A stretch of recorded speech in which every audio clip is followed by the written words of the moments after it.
हाँ जी, welcome back to Zen Study. तो इस वीडियो में हम डील करने वाले हैं 2014 की यूपीएससी प्रीलिम्स में मॉडर्न इंडियन हिस्ट्री से रिलेटेड जितने भी क्वेश्चन थे। तो ये जो वीडियो होगी वो 2 पार्ट्स में होगी। आइए डील करते हैं इसके फर्स्ट क्वेश्चन से। तो जो फर्स्ट क्वेश्चन है वो है पार्टीशन ऑफ बंगाल से related. The partition of Bengal made by Lord Curzon in 1905 lasted until. सीधा सीधा क्वेश्चन पूछा गया है कि 1905 में लॉर्ड कर्जन ने जो पार्टीशन अनाउंस किया था बंगाल का, वो कब तक रहता है, कब तक चलता है। तो उससे पहले थोड़ा कंटेक्स्ट समझ लेते हैं 1905 कौन सा टाइम है।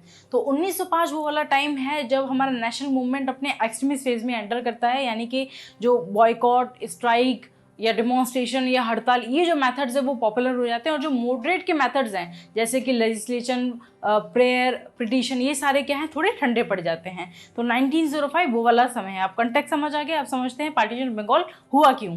तो पार्टीशन ऑफ बंगाल के पीछे की कहानी ये है कि बंगाल उस टाइम पे बहुत बड़ा प्रोविंस था, जिसमें आज का हमारा उड़ीसा, बिहार, असम और ईस्ट बंगाल, जो कि आज हमारा बांग्लादेश है, वो भी इंक्लूडेड था। तो Bengal as a centre of revolutionary activities बन के एमर्ज हो रहा था और एग्जाम्पल बन रहा था एक ग्रोइंग नेशनलिस्ट यूनिटी की बिटवीन हिंदूज एंड मुस्लिम्स। तो इसी को ब्रेक करने के लिए पार्टीशन ऑफ बंगाल की जो स्कीम है वो लॉन्च की गई थी, जिसमें बंगाल का बंटवारा किया जाएगा रिलीजन के आधार पे, यानी ईस्ट बंगाल और बंगाल प्रेसिडेंसी या फिर आज हमारा जो वेस्ट बंगाल है उसको। तो इसका विरोध करते हैं नेशनलिस्ट और आम जनता, जिसके तहत 7 अगस्त 1905 को एक बॉयकॉट रेजोल्यूशन पास किया जाता है कलकत्ता टाउन हॉल में। तो इस बॉयकॉट रेजोल्यूशन से हमारा जो ऑफिशियली स्टार्ट हो जाता है स्वदेशी मूवमेंट। तो ये होता है हमारा एंटी पार्टीशन बंगाल मूवमेंट। पर इन सब चीज़ों के बावजूद भी 16 अक्टूबर 1905 को पार्टीशन बंगाल की जो स्कीम है वो इफेक्ट में आती है। और ये कब तक चलती है, जब तक कि जो ब्रिटिश किंग है, किंग जॉर्ज V, वो इंडिया नहीं आ जाते हैं।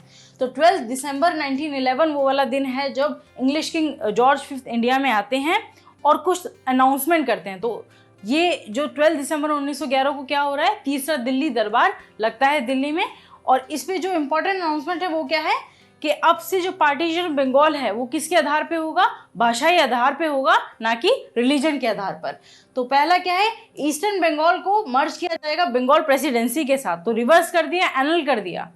और दूसरा क्या है, असम, बिहार और उड़ीसा अलग से प्रोविंस बनाए जाएंगे। और क्या है, ये 1911 वो वाला साल है जब ब्रिटिश इंडियन एम्पायर की जो कैपिटल है वो कलकत्ता से कहाँ मूव कर दी जाती है, दिल्ली में मूव कर दी जाती है। तो जो पार्टीशन की स्कीम है वो कब एनल की जाती है, कब खत्म की जाती है, 1911 की, जब किंग जॉर्ज V इंडिया आते हैं। तो इसी से हम अपने ऑप्शंस देख लेते हैं। ऑप्शन से सीधा सीधा बी हमारा निकल के आ रहा है, king George V abrogated Curzon's act at the royal durbar Delhi in 1911। तो 1911 में किंग जॉर्ज V जो कर्जन का एक्ट है, क्या एक्ट है, पार्टीशन बंगाल की जो स्कीम है उसको एब्रोगेट कर देते हैं, खत्म कर देते हैं। तो ये तो हमारा फर्स्ट क्वेश्चन हो गया। अब चलते हैं नेक्स्ट क्वेश्चन पे। नेक्स्ट क्वेश्चन क्या कहता है, the 1929 session of the Indian national Congress is of significance in the history of freedom movement. 1929 की जो इंडियन नेशनल कांग्रेस का सेशन होता है लाहौर में, वो हमारे लिए क्यों इंपॉर्टेंट है, वो इंडियन हिस्ट्री में क्यों इंपॉर्टेंट है। तो आइए इसके बारे में बात कर लेते हैं। तो ये जो लाहौर का सेशन होता है इंडियन नेशनल कांग्रेस का 1929 में, इसको प्रिसाइड ओवर करते हैं पंडित जवाहरलाल नेहरू। और कुछ अनाउंसमेंट इस टाइम पे की जाती है। पहला क्या है कि अब से हमारा जो नेशनल मूवमेंट का जो गोल हुआ करेगा वो क्या, टारगेट क्या होगा, फुल इंडिपेंडेंस, ना कि कोई डोमिनियन स्टेटस जैसे कि ब्रिटिश गवर्नमेंट प्रॉमिस करती है। तो जो पूर्ण स्वराज का जो रिजोल्यूशन है वो इसी सेशन में पास होता है। दूसरा हमारे लिए क्या, क्यों इंपॉर्टेंट है ये, क्योंकि ये वही सेशन है जब इंडियन नेशनल कांग्रेस अनाउंस करती है सिविल डिसओबीडियंस मूवमेंट लॉन्च करने के लिए under the leadership of Gandhi ji. तो ये दो चीज़ें हो गई। तो 26 जनवरी 1930 वो डेट चूज की जाती है जब पूर्ण स्वराज दिवस को मनाया जाता है। यही कारण है कि आज भी हम रिपब्लिक डे उसी सेम डे पे मनाते हैं। और यही कारण है कि 26 नवंबर 1949 में जब हमारा कॉन्स्टिट्यूशन बन के तैयार हो गया था, फिर भी जो कॉन्स्टिट्यूशन मेकर्स है उन्होंने 26 जनवरी तक का वेट किया, क्योंकि उससे 20 साल पहले क्या मनाया गया था, पूर्ण स्वराज दिवस मनाया गया था। अब चलते हैं हम अपने, तो इसका हम आंसर देख लेते हैं। इसका आंसर क्या है हमारा, इसका हमारा बी आंसर है, attainment of Purna Swaraj was adopted as a goal of Congress. तो पूर्ण स्वराज को एज अ गोल अडॉप्ट किया था कहाँ पर, इंडियन नेशनल कांग्रेस के लाहौर सेशन 1929 में जो किया गया था। अब अगला क्वेश्चन हम डील करते हैं, गदर मूवमेंट से रिलेटेड है। तो गदर मूवमेंट क्या था, तो समझिए 1910 या 1920 का जो दशक है उसमें जो कई तरह के रिवोल्यूशनरी पार्टीज एक्टिव हो जाती हैं, क्योंकि उनको मॉडरेट के जो मेथड्स हैं उनमें अब यकीन नहीं रहता है। तो इंडिया हो गया या अब्रॉड हो गया, दोनों ही जगह पर जो हमारी जो यंगर जनरेशन है वो अडॉप्ट करती है एक एग्रेसिव अप्रोच, और रिवोल्यूशंस को ऑर्गेनाइज करती है, जिनका जो मेन मकसद क्या होता है वो है आर्म्ड रिबेलियन के जरिए जो ब्रिटिश गवर्नमेंट है उसको ओवरथ्रो करना।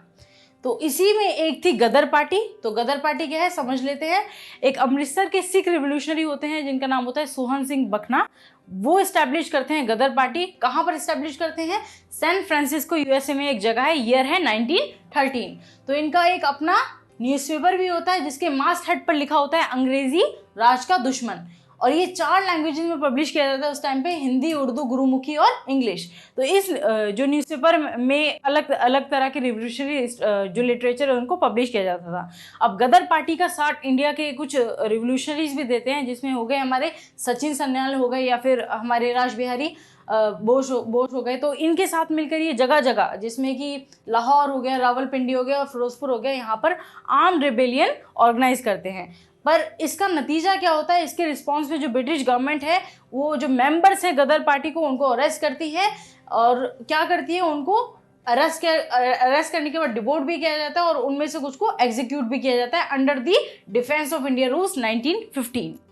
तो अगर मैं सचिन सन्याल की बात करूं तो उनका क्या होता है, उनको ट्रांसपोर्टेड फॉर लाइफ यानी कि उम्र कैद की सजा हो जाती है। और राज बिहारी बोस के साथ क्या होता है, वो जापान चले जाते हैं इंडिया को छोड़कर। तो ये नतीजा रहता है गदर पार्टी के रिवोल्यूशनरीज का। अब इससे आगे के जो क्वेश्चंस हैं हम अगली वीडियो में डील करेंगे। Thank you.